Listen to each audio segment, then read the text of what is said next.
नमस्कार। आज के इस गहरे विश्लेषण में आपका स्वागत है।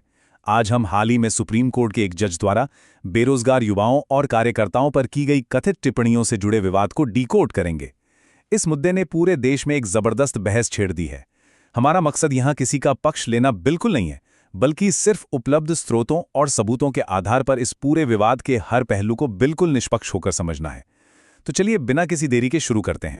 इस पूरी चर्चा को एकदम स्पष्ट रखने के लिए हमने इसे 5 हिस्सों में बांटा है। पहला, द कॉकरोच कंट्रोवर्सी। दूसरा, एक्टिविज्म और रेजिलियंस यानी लचीलापन। तीसरा, आरटीआई और जनहित याचिकाओं का असर। चौथा, इन बयानों का इतिहास। और अंत में न्यायपालिका पर इसका व्यापक प्रभाव। तो चलिए सीधे पहले हिस्से पर आते हैं, कॉकरोच विवाद और अदालत में असल में क्या कहा गया था। ये पूरा विवाद तब शुरू हुआ जब सुप्रीम कोर्ट में एक सीनियर एडवोकेट के दर्जे से जुड़ी अर्जी पर सुनवाई चल रही थी। आइए देखते हैं कि वहां ऐसा क्या हुआ जिसने इतनी बड़ी कंट्रोवर्सी खड़ी कर दी। सुनवाई के दौरान कथित तौर पर यह मौखिक टिप्पणी की गई थी कि कुछ युवा रोजगार न मिलने के कारण कॉकरोच की तरह हर जगह फैल जाते हैं। कुछ मीडिया में जाते हैं, कुछ सोशल मीडिया पर, तो कुछ आरटीआई कार्यकर्ता बन जाते हैं। और यह भी कहा गया कि ये लोग सिस्टम पर हमला करते हैं। अब जाहिर है, इस तरह के बयान के बाहर आते ही सोशल मीडिया और नागरिक समाज में एक भारी आक्रोश फैल गया। लेकिन देखिए, निष्पक्षता बनाए रखने के लिए ये देखना भी बहुत जरूरी है कि इसके बाद अदालत का क्या रुख रहा। जज ने बाद में खुद सफाई देते हुए कहा कि मीडिया के एक वर्ग ने उनकी मौखिक टिप्पणियों को बिल्कुल गलत तरीके से पेश किया है। उनके मुताबिक उनकी आलोचना असल में उन लोगों के लिए थी जो जाली और फर्जी डिग्रियों का इस्तेमाल करके वकालत जैसे प्रोफेशन में घुस रहे हैं। तो ये तो था कोर्ट का अपना स्पष्टीकरण। अब बढ़ते हैं दूसरे हिस्से की तरफ, सक्रियता और लचीलापन, यानी इसका काउंटर पर्सपेक्टिव। सामाजिक कार्यकर्ताओं और पत्रकारों ने इस पूरी घटना को कैसे देखा, ये समझना भी तो अहम है। इस विश्लेषण के स्रोत में खोजी पत्रकार और आरटीआई कार्यकर्ता सौरव दास का एक इंटरव्यू है, जो इस दूसरे नजरिए को बहुत ही बेबाकी से सामने रखता है। ये देखना बड़ा दिलचस्प है कि एक ही शब्द के दो बिल्कुल अलग अलग मायने कैसे निकाले जा सकते हैं। एक तरफ जहां कॉकरोच या परजीवी को सिस्टम पर हमला करने वाले के रूप में देखा जा रहा है, वहीं कार्यकर्ताओं ने इसे एक बैज ऑफ ऑनर यानी लचीलेपन और सर्वाइवल का प्रतीक मान लिया है। उनका सीधा सा तर्क है कि जब नीट परीक्षा के पेपर लीक जैसी भयानक सिस्टमिक फेलियर होती हैं, तब भी अगर हमारे युवा हार नहीं मानते और डटकर सवाल पूछते हैं, तो ये असल में उनकी ताकत और रेजिलियंस को ही दिखाता है। और ये कोई हवाई बातें नहीं हैं। जरा इस आंकड़े पर गौर कीजिए। 100 से भी ज्यादा हमारे देश में भ्रष्टाचार और अनियमितताओं को उजागर करते हुए 100 से अधिक पत्रकारों और 100 से अधिक आरटीआई कार्यकर्ताओं की हत्या की जा चुकी है। ये कोई छोटी बात नहीं है। ये वो भारी कीमत है जो वे समाज की निस्वार्थ सेवा करते हुए चुकाते हैं। इसके साथ ही इस मुद्दे के जनसांख्यिकीय स्केल को समझना भी बेहद जरूरी है। भारत की 65% आबादी युवाओं की है, तो कार्यकर्ताओं की सबसे बड़ी चिंता यही है कि जब देश की सबसे बड़ी अदालत से युवाओं और बेरोजगारों को लेकर इस तरह के जनरलाइज्ड बयान आते हैं, तो इसका इतने बड़े और संवेदनशील वर्ग पर मनोवैज्ञानिक रूप से क्या असर पड़ता होगा। और यहीं से हम आते हैं अपनी चर्चा के तीसरे हिस्से पर, आरटीआई और जनहित याचिकाओं यानी पीआईएल का प्रभाव। अक्सर ये कहा जाता है कि इनका मिसयूज होता है, लेकिन कार्यकर्ता इन्हें हमारे लोकतंत्र और जवाबदेही के लिए सबसे अहम टूल मानते हैं। अब जरा इतिहास उठाकर देखिए, आरटीआई की बदौलत कितने बड़े खुलासे हुए हैं।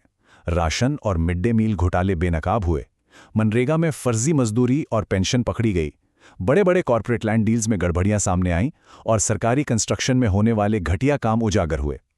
कार्यकर्ताओं का कहना है कि ये सब सिस्टम पर हमला बिल्कुल नहीं है, बल्कि ये तो सिस्टम की सफाई है। ठीक इसी तरह पीआईएल का इतिहास भी बहुत ही शानदार रहा है। हुसैनारा खातून केस को ही ले लीजिए, जिसने विचाराधीन कैदियों को जल्द सुनवाई का हक दिलाया। विशाखा बनाम राजस्थान राज्य मामले ने वर्कप्लेस पर हैरेसमेंट के खिलाफ ऐतिहासिक गाइडलाइंस बनवाईं, और एमसी मेहता मामले ने गंगा और ताजमहल जैसे पर्यावरण संरक्षण के लिए जबरदस्त कदम उठाए। इन याचिकाओं ने आम नागरिकों के मौलिक अधिकारों को बहुत बहुत मजबूत किया है। अब यहाँ मन में ये सवाल आना बिल्कुल लाजमी है कि क्या इन कानूनी अधिकारों का सच में दुरुपयोग नहीं होता। स्रोत खुद ये बात स्पष्ट रूप से मानता है कि हाँ, आरटीआई और पीआईएल का दुरुपयोग होता है, लेकिन एक कैच है। अदालतों के पास पहले से ही ऐसे लोगों को रोकने की पावर है। अगर कोई याचिका तुच्छ या बकवास लगती है तो अदालतें उस पर 25,000 से लेकर 10 लाख रुपए तक का भारी भरकम जुर्माना लगा सकती हैं। इसलिए सिर्फ दुरुपयोग का तर्क देकर आप कार्यकर्ताओं के अहम काम को पूरी तरह से खारिज नहीं कर सकते। चलिए अब बात करते हैं चौथे हिस्से की, टिप्पणियों का इतिहास। कार्यकर्ताओं का एक बहुत बड़ा तर्क यह है कि ये कॉकरोच वाली टिप्पणी कोई अलग थलग घटना नहीं है, वो इसे एक बड़े पैटर्न का हिस्सा मानते हैं। आइए इसे समझते हैं। अगर हम स्रोत में बताए गए इस पैटर्न पर नजर डालें तो जनवरी में इन्हीं जज ने कथित तौर पर ट्रेड यूनियनों पर औद्योगिकरण में रोड़ा अटकाने का आरोप लगाया था। फिर मई में यह दावा किया गया कि पर्यावरणविद तो बस विकास कार्यों के खिलाफ याचिकाएं लेकर आ जाते हैं, और फिर उसी महीने में युवाओं और कार्यकर्ताओं को लेकर यह कॉकरोच वाला बयान सामने आया। और बात यहीं खत्म नहीं होती, टाइमलाइन आगे बढ़ती है। दिसंबर में रोहिंग्या घुसपैठियों के स्वागत पर सवाल उठाया गया। मार्च में फ्री स्पीच पर लिखने वालों को ब्रेनलेस यानी बिना दिमाग वाला कह दिया गया, और एक एकेडमिक मामले में तो यहां तक टिप्पणी कर दी गई कि हम जानते हैं कि उन्हें कैसे हैंडल करना है।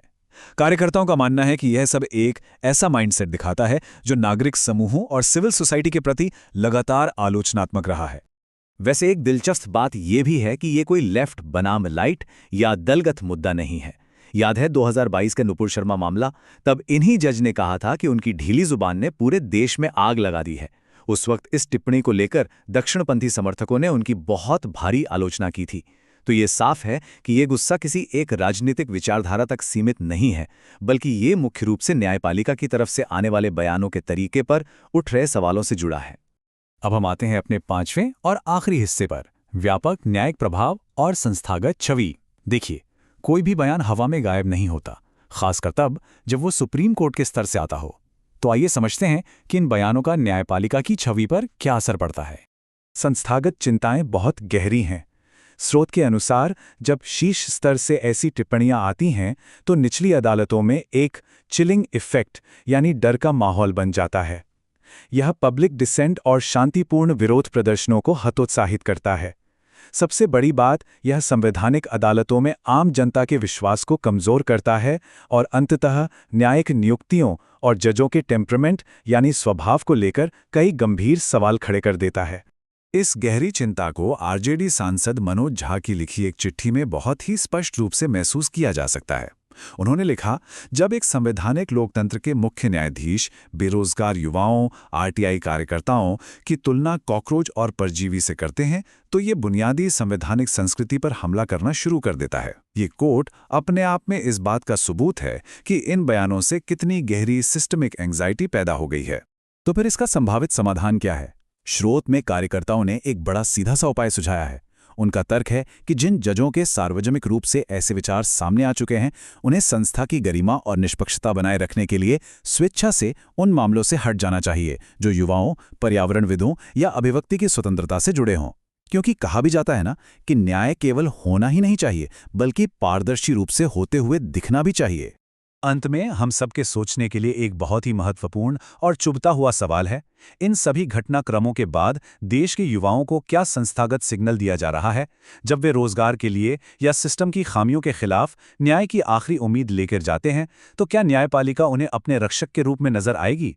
यह एक ऐसा सवाल है जो हमारे लोकतंत्र और संस्थाओं के भविष्य पर सोचने को मजबूर कर देता है।